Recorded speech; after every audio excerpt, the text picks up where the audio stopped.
Hello friends, स्वागत है आपका हमारे यूट्यूब चैनल आरएलसी ट्यूटोरियल्स पे। जैसा कि गाइस अब तक हमने अपने प्रैक्टिस सेशन की बात करें, जो कि ये प्रैक्टिस सेशन है सारे एग्जामिनेशंस के लिए गाइस। इसमें एससी तक के भी क्वेश्चंस इन्वॉल्व है, यानी वो सारे इंपॉर्टेंट कॉन्सेप्ट मुझे टच करने होते हैं, जो कि कॉन्सेप्ट के आने की प्रोबेबिलिटी ज्यादा हो। ठीक है, और जो रिवीजन, क्योंकि कॉन्सेप्ट जो भी है ना एक सब्जेक्ट में, वो सारे के सारे मेंशन होते हैं। तो चलिए अब हम क्या करते हैं कि अपना जो प्रैक्टिस सेशन है उसे आगे बढ़ाते हैं, और इसको अगर आगे बढ़ाने की बात करते हैं तो आज का जो मेरा सेक्शन है वो आपका question number 56 to question number 60। Okay, now let's start the question number 50। First you should take the screenshot. आप पहले स्क्रीनशॉट ले लीजिए, ठीक है, इसके बाद हम आगे करते हैं। चलिए हो गया। अब देखिए, अब बात करें अगर पहला क्वेश्चन जो है, ठीक है, पहला क्वेश्चन, तो गाइस पहले क्वेश्चन की अगर बात करें तो लिखा हुआ कि the function of condenser in thermal power plant. Thermal power plant होता क्या है, पता होगा सबको। थर्मल पावर प्लांट क्या होता है? देखिए, थर्मल पावर प्लांट जो होता है उसमें क्या किया जाता है कि पहले तो आप कोयला, वाटर से क्या की जाती है, स्टीम बनाई जाती है, और उस स्टीम से क्या किया जाता है, टरबाइन को क्या किया जाता है, रन किया जाता है। तो चलिए बात करते हैं कि अगर इसकी बात करें तो थर्मल पावर प्लांट से ये क्वेश्चन है। अगर बेटा थर्मल पावर प्लांट कुछ जानते हैं इसके बारे में?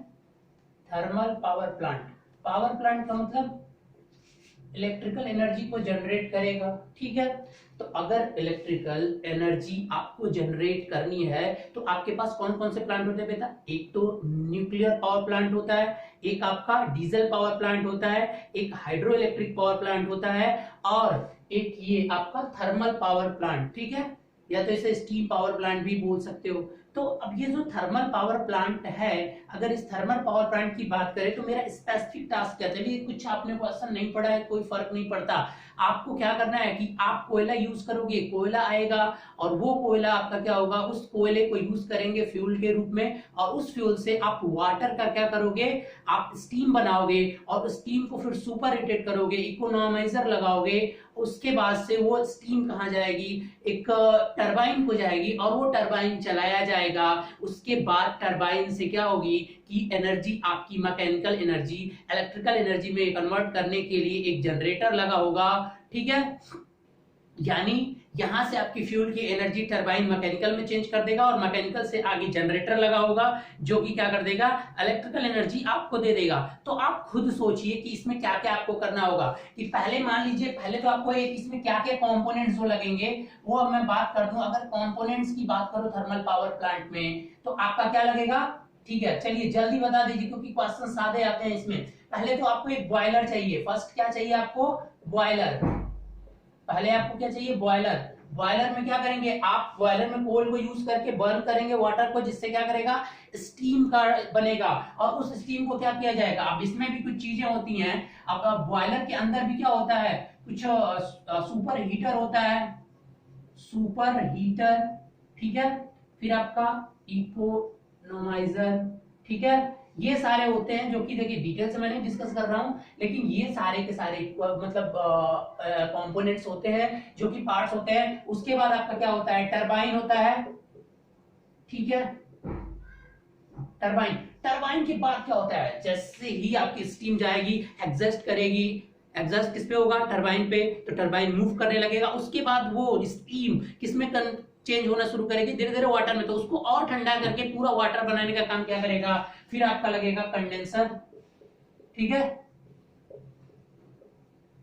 कंडेंसर। ठीक है, स्टीम को किसमें बदल देगा, वाटर को, जो वाटर बदलेगी फिर स्टीम बदलेगा, फिर इसके बाद क्या लगा होगा, टरबाइन के बाद कंडेंसर, फिर इसके बाद आपका जनरेटर लगेगा, फिर इसके बाद क्या लगेगा, जनरेटर।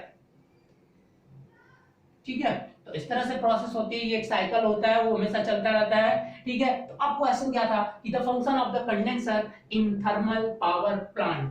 पहला ऑप्शन आपका है गाइस, कंडेंस वाटर, वाटर को कंडेंस करता है, दैट्स ओके, नो प्रॉब्लम। अगर आपने एक ही ऑप्शन देखकर तुरंत ट्रिक कर दिया तो फिर आपका आंसर गलत भी हो सकता है। तो मैंने आपको पहले बताया था कि जब भी आप एग्जामिनेशंस की एनवायरनमेंट को डील कर रहे हो तो गाइस आपका क्वेश्चन केवल क्वेश्चन पे खत्म नहीं होता है, आपका पढ़ने का जो शेड्यूल वहां तक जाएगा जब तक कि आप चारों के चारों ऑप्शंस भी नहीं पढ़ लेते हो। क्योंकि कभी कभी ऐसा होता है कि चारों ऑप्शंस पढ़ने के बाद से 2-3 ऑप्शंस ऐसे ही नेग्लेक्ट हो जाते हैं कि ये होने ही नहीं है। ठीक है, तो आप पूरा का पूरा पढ़ने के बाद ही कोई डिसीजन लेना, स्टार्ट करना, सॉल्व करना, ये जो भी करना होगा। ऑप्शंस को भी जरूर एक बार पढ़ लेना। ठीक है, चलिए तो अब सेकेंड ऑप्शन की बात करें तो प्योरीफाई स्टीम। नहीं, स्टीम को प्योरीफाई करने के लिए कंडेंसर नहीं लगाया जाता है, तो ये पहले ही प्योरीफाई वाटर। देखो अब 2 ऑप्शन तो कैंसिल हो गया, तीसरा ऑप्शन चौथा क्या है, condense used steam into the water. यानी जो स्टीम है वो आपकी टरबाइन के बाद से, टरबाइन तक तो यूज हो गई, उसके बाद वो अनयूज, अब उसको क्या करना होता है, कंडेंस करके वाटर में पुनः पाने के लिए क्या किया जाता है, कंडेंसर लगाए जाते हैं। ठीक है, तो गाइस ऑप्शन नंबर कौन सा हो जाएगा यहाँ पे, यानी इस क्वेश्चन का ऑप्शन नंबर क्या हो जाएगा, डी। अब यहाँ पावर प्लांट की बात करें तो क्या आप बता सकते हैं कि कौन सा ऐसा पावर प्लांट है जिसकी इफिशियंसी सबसे ज्यादा होती है। ठीक है, देखिए हाइड्रो इलेक्ट्रिक पावर प्लांट। ठीक है, हाइड्रो इलेक्ट्रिक पावर प्लांट क्या होता है, एक ऐसा प्लांट है जिसकी इफिशियंसी क्या होती है, सबसे हाईएस्ट होती है। और जानते हो वो इफिशियंसी होती कितनी है, अबाउट 30 के अबाउट 32 या 35, 32 से 35%। बाकी सारे पावर प्लांट की जो इफिशियंसी होती है वो उससे भी कम होती है। ठीक है गाइस, चलिए अब बात करते हैं एक और कि ये जो थर्मल पावर प्लांट होता है इसका मेन क्या है। ये तो आपका इसका कंस्ट्रक्शन आसान नहीं होगा, लेकिन इसका जो रनिंग कॉस्ट होता है वो रनिंग कॉस्ट इसका क्या होगा, बहुत ही ज्यादा होगा। Can you tell me why, because you are using the coal as a fuel. आप फ्यूल के रूप में कोल का यूज कर रहे हो, तो कोल पर डे यूज होगा हर जनरेशन में, तो इसलिए ये क्या होता है, इसका रनिंग कॉस्ट क्या होता है, हाई होता है। अगर हाइड्रो इलेक्ट्रिक की बात करो तो उसका जो मेंटेन, मतलब एक बार जब बन गया इनिशियल कॉस्ट तो हो गई, रनिंग कॉस्ट उसका क्या हो जाता है, बहुत ही कम, रेयर मेंटेनेंस के खर्चे लगते हैं, रनिंग कॉस्ट कुछ नहीं होती उसकी। ठीक है, तो ये सारे कुछ क्वेश्चंस आते हैं आपके पावर प्लांट से, तो इन्हें आप देख लेना। चलिए अब क्वेश्चन नंबर दूसरे की तरफ चलते हैं। क्वेश्चन नंबर दूसरा आपका क्या है, इसके बाद से कौन सा क्वेश्चन था, कंडेंसर थर्मल पावर प्लांट। हाँ, अब है the analogous of the magnetic circuit permeability in the electric circuit. चलिए क्वेश्चन नंबर दूसरे पे चलते हैं। क्वेश्चन नंबर दूसरा आपका मैग्नेटिक सर्किट से क्वेश्चन है। ठीक है, मैग्नेटिक सर्किट अगर आप मशीन में भी देख सकते हैं, मशीन में यहाँ तक होने वाला है। ठीक है, आज इसकी भी वीडियो आपको मिल जाएगी, तो आप वहां भी इसे देख सकते हैं अच्छे से। अब एक बात बताइए कि एनालॉगस टू क्या परमिबिलिटी, मैग्नेटिक सर्किट में क्या है आपका परमिबिलिटी। ठीक है, परमिबिलिटी अगर हम इलेक्ट्रिक की करें तो यहाँ पे क्या होगा, यही पूछा है। ये आपकी इलेक्ट्रिक फील्ड, इलेक्ट्रिक, और ये क्या है मैग्नेटिक। चलिए कैसे सॉल्व करेंगे इसे, देखिए एनालॉजी करनी होती है, तो एनालॉजी करते समय पहले तो परमेबिलिटी है क्या, परमेबिलिटी मतलब किसी भी मीडियम की प्रॉपर्टी होती है जो अपने अंदर मैग्नेटिक फील्ड को क्या होने देता है, फ्लो यानी प्रोड्यूस होने देता है। यानी किसी भी मीडियम की वो एबिलिटी जिसमें वो जितना ज्यादा से ज्यादा मैग्नेटिक फ्लक्स को प्रोड्यूस होने में हेल्प करेगा। ठीक है, अगर परमेबिलिटी ज्यादा है तो यानी उस मीडियम में आपका मैग्नेटिक फील्ड ज्यादा प्रोड्यूस हो सकता है। ठीक है, तो अब इसके एनालॉगस में इलेक्ट्रिक की बात करें तो चलिए अगर मैं एक छोटा सा आपको टेबल दे रहा हूं, आप इसे थोड़ा सा याद रखिएगा। देखिए अगर बात करते हैं यहाँ पे अगर एक इलेक्ट्रिक सर्किट की, ठीक है, तो इलेक्ट्रिक सर्किट का बेटा यहाँ पे क्या होता है कि यहाँ पे करंट अगर आती है, यहाँ पे एक रेजिस्टेंस, सिंपल सर्किट याद रखिएगा, ये वोल्टेज है और यहाँ से जो जाएगी वो क्या जाएगी, करंट जाएगी, और यहाँ से यहाँ क्या होता है रेजिस्टेंस। अगर इस सर्किट की बात करूं तो यहाँ भी एक आता है, इसको बोलते हैं एमएमएफ। ठीक है, और इस एमएमएफ क्या होता है, number of turns into I. ठीक है, अब यहाँ से जो जाता है, अब यहाँ भी एक रेजिस्टेंस टाइप का होता है जिसे बोलते हैं रिलक्टेंस। ठीक है बेटा, और यहाँ पे जो जाती है यानी फ्लक्स। अब देखिए एनालॉजी करना कितना आसान होता है, यहाँ जो करंट होती है, करंट के एनालॉगस क्या होता है, यहाँ पे फ्लक्स होता है, ये इसकी यूनिट क्या होती है, वेबर। ठीक है, अब अगर यहाँ पे अगर ईएमएफ की बात करो, ईएमएफ यहाँ पे क्या है बेटा, वी, तो यहाँ पे क्या हो जाएगा एमएमएफ। अब एमएमएफ की अगर बात करो तो आप क्या हो जाएगा, एन इंटू आई। ठीक है, यूनिट क्या हो जाएगी, N into I. What is the unit, number of turns है और ये आई है तो टर्न एम्पियर, ये आपकी एम्पियर टर्न बोल दीजिए, ये यूनिट होगी आपकी एमएमएफ की। अब हम बात करते हैं कि यहाँ पे जो आई है हो गया फ्लक्स, अब आर जो है यहाँ पे रेजिस्टेंस होता है, सबको पता है इलेक्ट्रिक सर्किट में, और यहाँ पे मैं आर एल से दिखा रहा हूँ, इसको क्या बोलते हैं, रिलक्टेंस। अब एक बात बताइए, एक सिंपल सा formula, R is equal to क्या जानते हो, वी बाई आई। वी क्या है, ईएमएफ, तो अब यहाँ पे क्या हो जाएगा, R L is equal to, यहाँ पे एमएमएफ हो जाएगा N into I divided by I. तो यहाँ पे क्या हो जाएगा, आई है तो यहाँ पे क्या हो जाएगा फाई, क्योंकि आई का एनालॉगस यहाँ पे क्या है, फाई है। ठीक है। तो अब यहां से यूनिट भी निकाल सकते हो, कभी कभी यूनिट भी पूछ देता है रिलक्टेंस की, तो क्या हो जाएगा एम्पियर टर्न पर वेबर। अब बात करते हैं कि कुछ और चीजें होती है, एक और फार्मूला गाइस आप लोग जानते हो, R is equal to rho L by A, पता है सबको। इस रो को मैं 1 बाई सिग्मा भी लिख सकता हूं। अब यहाँ पे इसका एनालॉजी जब करते हो तो R L is equal to formula बनता है 1 अपॉन म्यू, ठीक है गाइस, और यहाँ पे क्या आ जाता है एल बाई ए। अब देखिए यहां से जरा दोनों को कंपेयर करना, तो यहां से जो सिग्मा है वो किसके एनालॉगस बन जा रहा है म्यू के। और गाइस यही था आपका क्वेश्चन, ठीक है, यही था आपका क्वेश्चन जो एनालॉजी करते समय, यानी अगर आपकी कंडक्टिविटी जो है इलेक्ट्रिक में, वही आपकी मैग्नेटिक सर्किट में क्या होती है परमिबिलिटी, क्योंकि कंडक्टिविटी भी हेल्प करता है इलेक्ट्रिक करंट को फ्लो होने का, प्रॉपर्टी ऐसी ही है ना। और यहाँ पे म्यू भी क्या हो जाए प्रोड्यूस होने की ही प्रोबेबिलिटी है। अगर उसकी अपोजिशन की बात करें तो अपोजिशन में रिलक्टेंस आता है और यहाँ पे क्या आता है रेजिस्टेंस आता है, ठीक है। अब एक वर्ड आता है रेजिस्टिविटी, तो यहाँ पे रिलक्टिविटी आ जाता है। जो यहाँ पे रो देख रहे हो तो रो का मतलब क्या हो जाता है यहाँ पे, अब वर्ड आप देख लेना क्या यूज करोगे, रिलेक्टिविटी बोलते हैं इसे, ठीक है। इसका सिंबल क्या लिखना है वो आप देख लेना, रिलेक्टिविटी यानी रेजिस्टिविटी और रिलेक्टिविटी का नेचर होता है। और एक और क्वेश्चन आता है गाइस, जरा उसे भी देख लेना कि 1 बाई रेजिस्टेंस क्या होता है कंडक्टेंस, तो 1 by reluctance is equal to what will become, it will become permeance, क्या होता है परमियंस, ठीक है। यानी जो कंडक्टेंस होता है वो मैग्नेटिक सर्किट में क्या कहलाता है परमियंस। अब अगर आप सबकी यूनिट निकालना चाहते हो तो यहाँ फार्मूले से आप यूनिट आसानी से निकाल सकते हो। तो मैग्नेटिक सर्किट से इतने ही क्वेश्चंस आते हैं, कभी किसी का यूनिट पूछा जा सकता है, या तो अभी जो एनालॉजी करके पूछा था। तो ऑप्शन नंबर कौन सा सही हो जाएगा गाइस, ऑप्शन नंबर हो जाएगा आपका पहला ऑप्शन रिलेक्टिविटी है, दूसरा ऑप्शन आप देखिए कंडक्टेंस है, तीसरा है आपका कंडक्टिविटी और नेक्स्ट है रेजिस्टिविटी। तो आपका कौन सा हो जाएगा कंडक्टिविटी, ऑप्शन नंबर सी, यानी इसका करेक्ट ऑप्शन कौन सा है ऑप्शन नंबर सी। चलिए अब अगले क्वेश्चन पे चलते हैं। अगला क्वेश्चन क्या है आपका, अगले क्वेश्चन की बात करें, अच्छा ये माइक्रो प्रोसेसर का है। For an 8085 microprocessor the value of number of maskable interrupts और minus number of non maskable, मतलब जो इंटरप्ट्स होते हैं देखिए कुछ मास्केबल होते हैं और कुछ नॉन मास्केबल होते हैं, तो दोनों का डिफरेंस पूछा है कि दोनों को डिफरेंस करने पे जो नंबर आएगी उसी नंबर को इसने पूछा है। तो अब हम बात करते हैं कि इंटरप्ट्स, अगर इंटरप्ट्स की बात करिए, देखिए अगर आप बात करें किसकी इंटरप्ट्स, क्या होता है इंटरप्ट्स है क्या, ये एक मेथड है जिसके थ्रू आप क्या करते हो माइक्रो प्रोसेसर को ये बताया जाता है कि डिवाइस में किसी मरम्मत की जरूरत हो गई है, सर्विस की रिक्वायरमेंट है। इंटरप्ट क्या है, सबसे पहली बात कि इंटरप्ट एक मेथड है जिसके थ्रू 8085 यानी कहीं भी माइक्रो प्रोसेसर को ये बताया जाता है कि कहीं पे सर्विस की क्या हो रही है रिक्वायरमेंट हो रही है। ये तरीके हैं डिफरेंट इट्स मेथड। अब अगर हम इसकी बात करें, ठीक है, तो सबसे पहले ये दो पार्ट्स में डिवाइड हो जाते हैं गाइस। पहले तो ये क्या हो जाता है कि सॉफ्टवेयर इंटरप्ट, और दूसरा क्या हो जाता है गाइस हार्डवेयर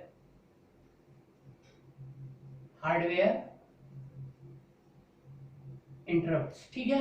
अब ये क्या होते हैं, इनकी अगर हम बात करें तो देखिए इनकी बात जो होती है, अगर ये बात करें आरएसटी 0, अब ऐसे ही 100 डैश डैश तक 1 2 3 7 8 तक, अब ऐसे ही कहां जाएंगे, ये होते कितने हैं टोटल 8 होते हैं, ठीक है। तो यानी से लेकर कहां तक जाएगा आरएसटी 7 तक, ठीक है, इनके नाम होते हैं। तो सॉफ्टवेयर इंटरप्ट से क्वेश्चंस बहुत कम आते हैं। बेसिकली जो इंपॉर्टेंट पार्ट होता है वो आपका होता है हार्डवेयर इंटरप्ट्स। अगर हार्डवेयर इंटरप्ट्स की बात करेगा तो ये क्या होते हैं 5 होते हैं।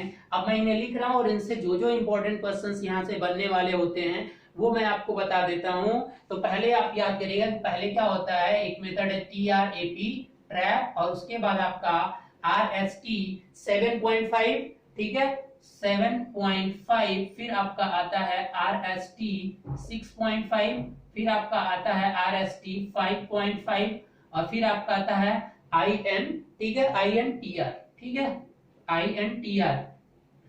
ये आपके क्या है 1 2 3 4 5 5 है बेसिकली, ठीक है।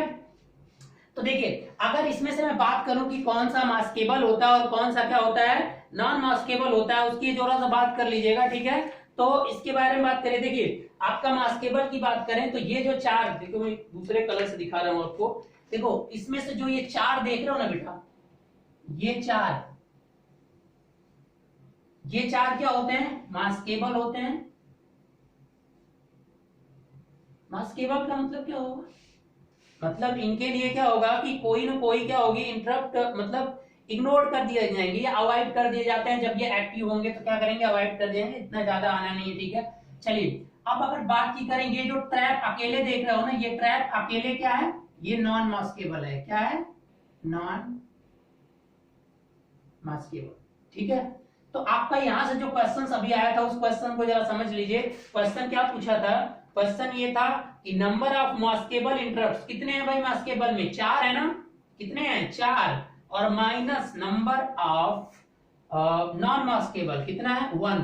एक जो होती है वो नॉन मास्केबल होती है इंटरप्ट, और जो 4 होती हैं वो क्या होती हैं, मास्केबल होती हैं। तो 4 - 1 कितना हो जाएगा, 4 - 1 इज इक्वल टू कितना आ जाएगा, 3। That is your answer for this question. तो 3 कौन सा ऑप्शन है देख लीजिए जरा, यानी यहाँ पे जो ऑप्शन नंबर डी है वो आपका ओके है। अब इससे एक और चीज पूछता है, वेक्टर्ड। वेक्टर्ड का मतलब कुछ इसमें ऐसे इंटरप्ट्स होते हैं जिनकी लोकेशन आपकी पता होती है, लोकेशन का एक वैल्यू, स्पेसिफिक वैल्यू होता है, ठीक है। तो उन्हें बोला जाता है वेक्टर्ड, और उसको छोड़ के जो होते हैं वो होते हैं नॉन वेक्टर्ड। तो अब अगर वेक्टर्ड मतलब उसकी एक पोजीशन, मतलब एक स्पेशल नाम जैसे होता है ना, किसी का आपका स्पेशल नाम है तो उसकी एक स्पेशल लोकेशन फिक्स है, जैसे 00 कितना होता है 0024 002H, क्योंकि सारी प्रोसेसिंग जो होती है इसकी हेक्साडेसिमल कोडिंग होती है, तो हेक्साडेसिमल कोडिंग में उसका एक लोकेशन फिक्स होता है, तो that is known as vectored.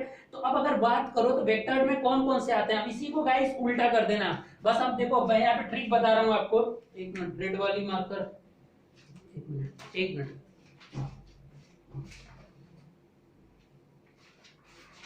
चलिए अब इसमें एक और क्वेश्चन आ सकता है यहां से, वो क्या है, देखिए रेड वाले से कर रहा हूं। अब ऊपर से आप 4 को एक साथ करिए, ऊपर से जब 4 को एक साथ करेंगे तो ये कितने हो गए, अब यहां से ये 4 और इसको अकेले कर दीजिए। तो गाइस ये जो 4 आप देख रहे हो ये क्या होते हैं, वेक्टर्ड, वेक्टर्ड इंटरप्ट होते हैं, ठीक है।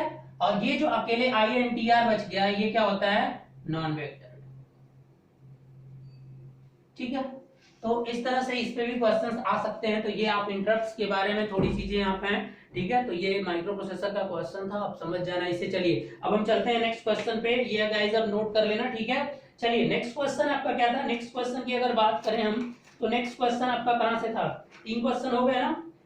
नेक्स्ट क्वेश्चन की अगर बात करें तो नेक्स्ट क्वेश्चन आपका कौन सा है, अच्छा, a wave binding must go at least around the armature before it close back where it started.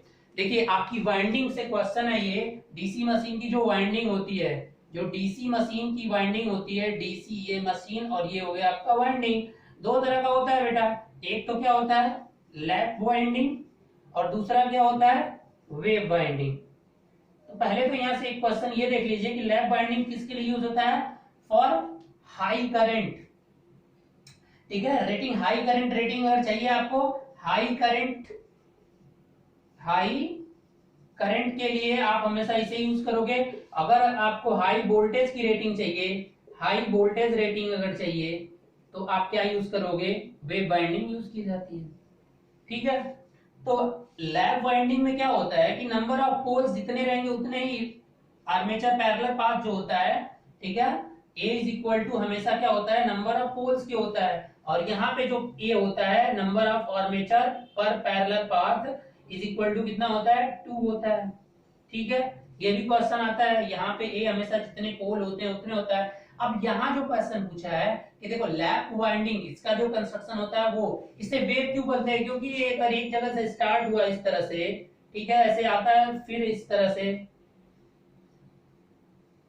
ठीक है, इस तरह से वेव की जैसे ये क्या हो जाता है इनक्लोज होता है। एक बार इससे पूछा गया है, ध्यान से देखिए, wave winding go to the list around the armature, armature पे अगर एक वाइंडिंग का पूरी होगी, यहाँ से देखिए ये स्टार्ट हो रहा है तो एक राउंड तो ये इधर वाला लगेगा और फिर यहाँ पे एक वाइंडिंग इधर से ले ली जाती है तो यहाँ पे जाता है और एक यहाँ पे आ गया, यानी कितने राउंड, और यहाँ पे फिर सॉरी यहाँ पे नहीं आता है, एक राउंड यहाँ जाएगा फिर, यानी यहाँ के बाद से फिर जब ये इस मोड पे आता है तब यहाँ से एक वाइंडिंग ली जाती है। तो इसका मतलब क्या हो गया कि ये एक आर्मेचर पे, अगर देखिए वहां पे नहीं समझ में आएगा, इसे आप आर्मेचर की अगर बात करो, एक बार जहां से स्टार्ट होगा तो वहां तक फिर आने में उसे क्या लगेगा, ट्वाइस, वहां आएगा तो कितना हो जाएगा, ट्वाइस, यानी इसका आंसर क्या हो जाएगा आपको, चलिए इसे एक्सप्लेन नहीं, देखिए ऐसे क्वेश्चन में नहीं, जब क्वेश्चन कोई ऐसा आएगा वेव बाइंडिंग का तो वहां पे जब बाइंडिंग बताऊंगा तभी एक्सप्लेन किया जा सकता है, it will take more time, आपको समझाने के लिए इसे पूरा कंस्ट्रक्शन बनाना पड़ेगा वेव बाइंडिंग का।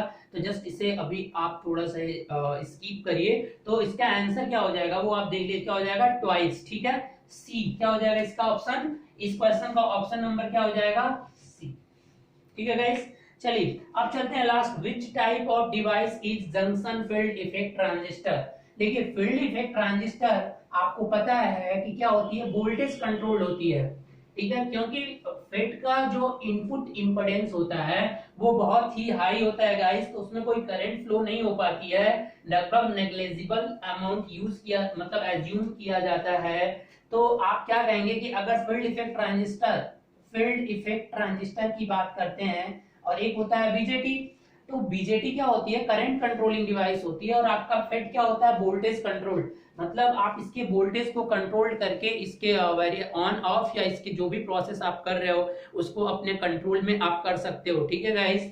तो और एक चीज और आता है कि यहाँ से एक और क्वेश्चन आता है, फेट में एक आता है आपका MOSFET, metal oxide semiconductor field effect transistor, इससे क्वेश्चन आता है, इसकी जो स्विचिंग फ्रीक्वेंसी होती है सबसे हाईएस्ट होती है, क्योंकि जो भी ये डिवाइसेस होते हैं फेट या बीजेटी, या तो ये एम्पलीफायर की तरह यूज होते हैं या तो इन्हें आप एक स्विच की तरह यूज कर सकते हो।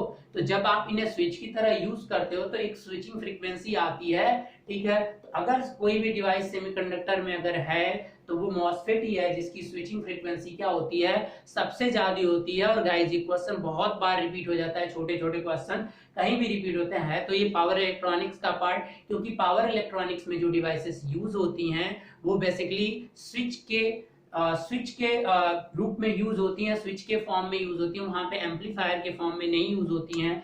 क्योंकि अगर फिट का आप वीआई कैरेक्टरिस्टिक्स जब बनाते हो तो उस समय आप देखते हो कि आपको 3 रीजन मिलते हैं, ठीक है ना, ओमिक रीजन और क्या होता है एक्टिव और एक सैचुरेशन रीजन मिलता है। तो अगर रीजन को भी अगर ओमिक रीजन में रखो, या तो आप क्या करते हो कट ऑफ रीजन में चले जाओ, तो कट ऑफ रीजन और सैचुरेशन रीजन अगर डायरेक्ट आप कट ऑफ से सैचुरेशन में शिफ्ट कर जा रहे हो तो इसका मतलब आप उस डिवाइस को स्विच के तरह से यूज कर रहे हो। लेकिन आपके पास ऑप्शन ये भी है कि उसे अगर एम्पलीफायर के रूप में भी यूज करते हो, तो बीजेटी और फेट दोनों होते हैं। तो चूंकि फेट जो होता है ये वोल्टेज कंट्रोल डिवाइस होती है और आपका बीजेटी जो होती है वो करंट कंट्रोल डिवाइस होती है। ओके गाइस, तो इतने सारी चीजें आप देख लेना, ठीक है।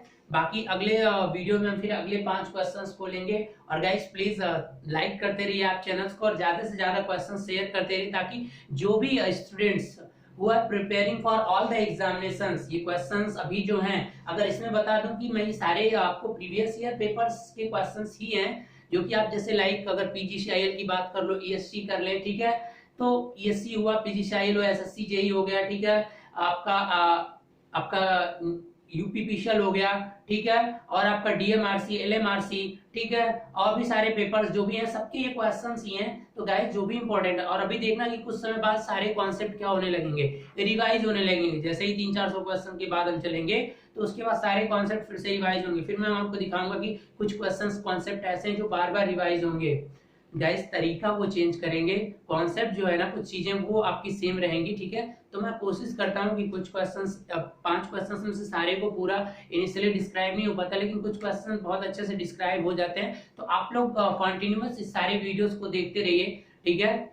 और आपके लिए जो मशीन और पावर इलेक्ट्रॉनिक्स है वो भी हम आगे इंक्रीज कर रहे हैं, इसलिए आप वीडियोस को ज्यादा से ज्यादा शेयर करो, ताकि जो बच्चे इस समय घर पे बैठे हैं वो बोर ना हो, और ताकि ज्यादा से ज्यादा वो चीजों को अच्छे से समझ सकें, ठीक है गाइस। तो आप लोग शेयर करते रहिएगा। Okay, thank you.